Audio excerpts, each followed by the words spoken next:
માં શારદાને પ્રાર્થના સાથે ચલો ગણિત ભણીએ બાળકો. ગણિત એ તો ભણવાની મજા છે, એકદમ ઇન્ટરેસ્ટિંગ સબ્જેક્ટ છે. જુઓ ને, આપણે અરીસામાં જોઈએ તો કેવા દેખાય એવું મેથ્સમાં આવે.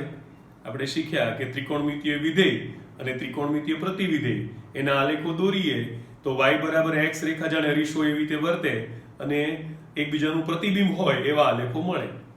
ઓકે, આપણે ત્રણ આલેખો મેળવ્યા, y બરાબર sin ઇન્વર્સ x અને y બરાબર sin x, y બરાબર cos ઇન્વર્સ x અને y બરાબર cos x, y બરાબર tan ઇન્વર્સ x અને y બરાબર tan x.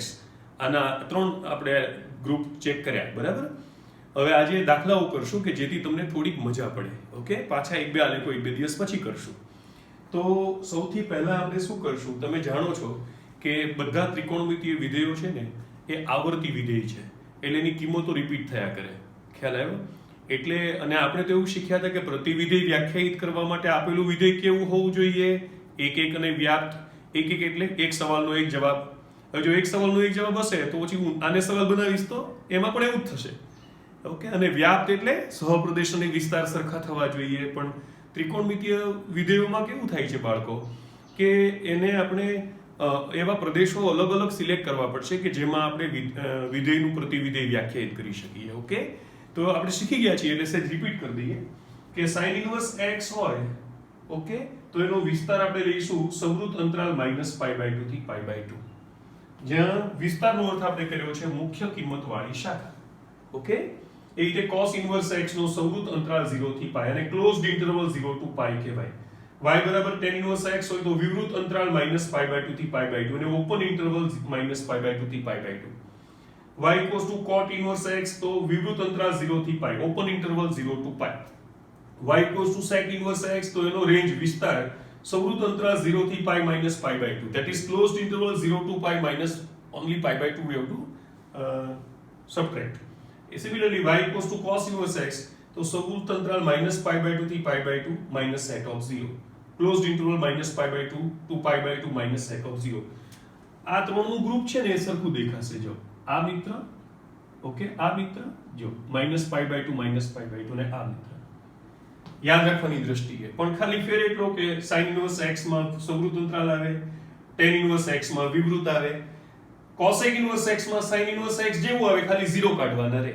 અને આ ત્રણનું ગ્રુપ બનશે. જો cos ઇન્વર્સ, cot ઇન્વર્સ અને sec ઇન્વર્સ. 0 થી π સંવૃત, 0 થી π વિવૃત અને 0 થી π પણ π/2 એકલા બાદ કરવા પડે. ઓકે, હવે આ દાખલાઓ કરીએ.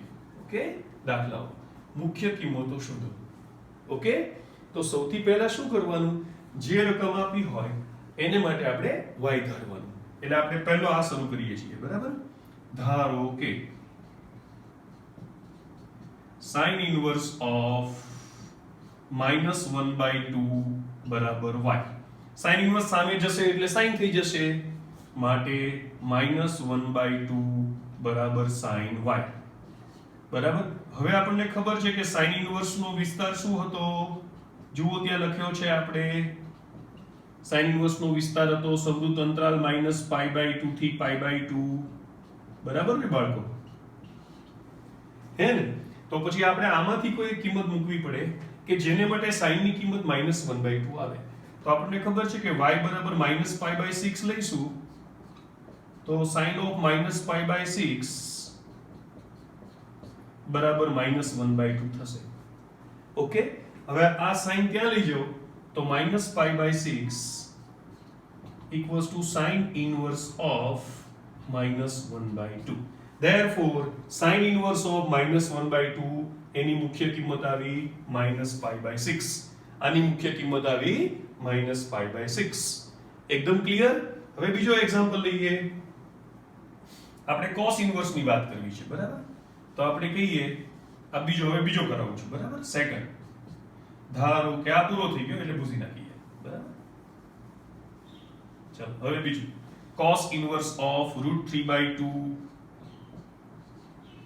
equals to y. Okay, therefore હવે શું થઈ જશે બાળકો,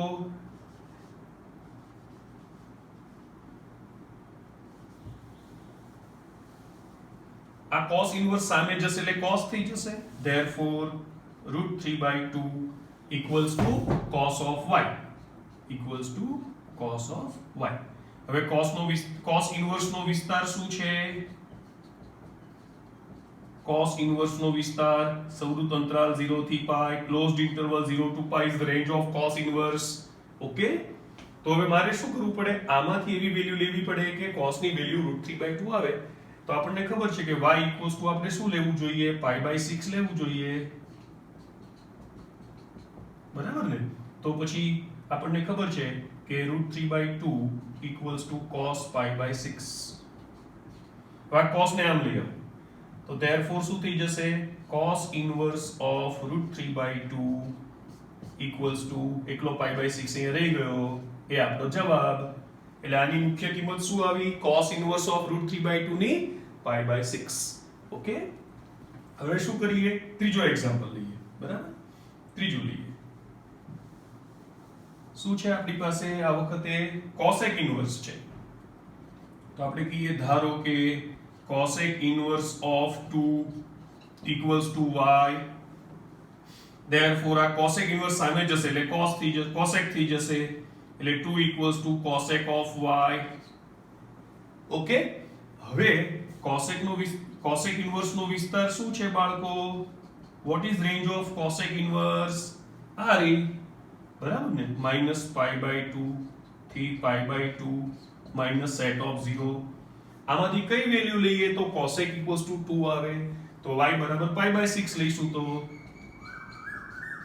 y = π/6, then 2 = cosec of π/6.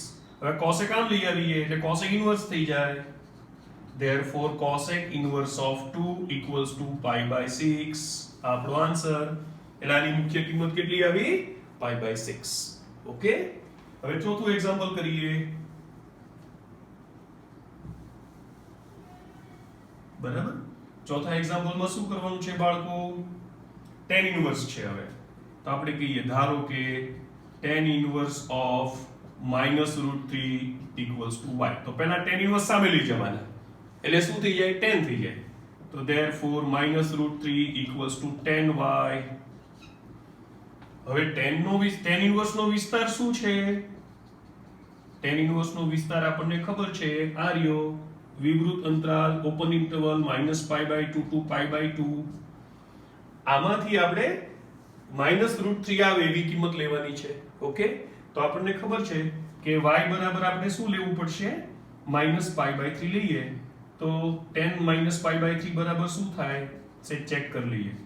tan -π/3 બરાબર -tan π/3. કારણ કે tan અયુગ્મ વિધેય હતું, આપણે શીખ્યા હતા tan is a odd function. તો -sin π/3 upon -cos π/3 -√3/2 upon 1/2. that is why આની કિંમત આવી -√3. કોની કિંમત આવી? tan of -π/3 ની. તો પછી tan of -π/3 is equals to -√3. therefore -π/3 equals to tan inverse of -√3.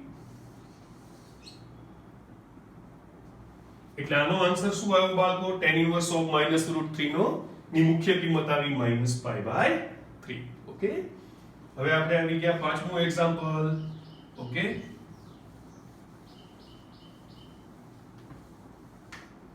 શું આપ્યું છે? cos inverse of -1/2.